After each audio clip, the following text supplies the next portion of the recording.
istinama i svem onom što smo govorili o jednoj nezapamćenoj, kako nazvati, priči, kriminalu i zloupotrebi svega živog i neživog kad pričamo o gradskom preduzeću i gradskom preduzeću Groblje. Dakle, mi smo danas ovdje došli da pozovemo tužilaštvo, da pozovemo MUP, da pozovemo ustanove, da pozovemo institucije, jer se na ovo nema pravo ćutati. Ovdje stvari potpuno jasne, ljudi. Vi ste juče imali tačno i jasno sve da čujete. Bivši direktor koji je ovo radio je to i priznao. On je rekao da ja sam sipao gorivo i malo sam omašio. Ali nije rekao da je omašio 6 godina. On je mašio sipanje goriva 6 godina. Ne 2 puta slučajno, jednom pa za 39 minuta opet. I to u privatne automobile. I naravno mi naše karte ne otkrivamo, jer mi kažemo istinu u onom segmentu za koju mislimo da je tad važno reći. A onda da vidimo da li će lopov odmah da se uhvati ili malo poslije. I taj lopov je lopovčina. Kaže da on to malo nije znao. I pogledajte ovo, molim vas. Mi danas ovdje u tužilaštvu dostavljamo izjavu Vladimira, čovjeka koji mu sipao gorivo. I on kaže, dana tog i tog, 4.3. u toliko časova, pa nakon 39 minuta, Željko Grbić jeste natočio gorivo u 2 automobila, ukupno i rekao da se knjiži na gradsko groblje. Čovjek sebe štiti. On je napisao, evo vidite. On je rekao da se knjiži na gradsko groblje. To je samo taj dan. I sad vama se čudi, ajde, to je jedan dan. Ovo je 6 godina. Da vam objasnim kako. Šta je rekao direktor, gospodin Jovica Vučković, direktor pomenute pumpe? Rekao, poštovani, u prilogu dostavljamo ovjerenu izjavu kojom je utvrđeno nepravilnosti u vezi točenjem goriva na red, što je u suprotnosti sa zaključenim ugovorim poslovne saradnje. Ljudi se ograđuju od ovog kriminala, neće ozbiljni ljudi.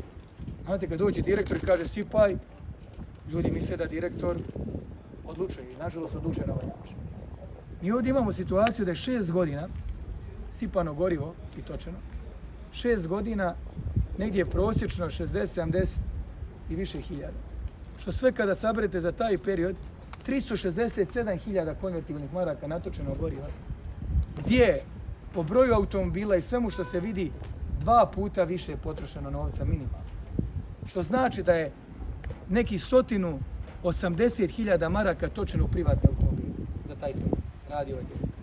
180.000 maraka je natočeno goriva na gradsko preduzeće Groblje, a sipano je ili u stranačke, ili u privatne, ili koje automobile, ali nije u automobile gradskog groblja. To je nevjerojatno. Jeste vi čuli da je to čovjek rekao? Jeste vi čuli da je direktor bivši to rekao? Rekao je vama u kamere. To je potvrdio, a ljudi iz pumpi su se ovdje ogradili da je njima rečeno. Jasno imate ovjereno i direktora i čovjeka koji je bio u tom trenutku na nadzornim kamerama koje mi imamo. Evo samo da stanemo ovdje. Je li to za zatvor ja pitam? Evo stajemo na ovo, nećemo ići dalje.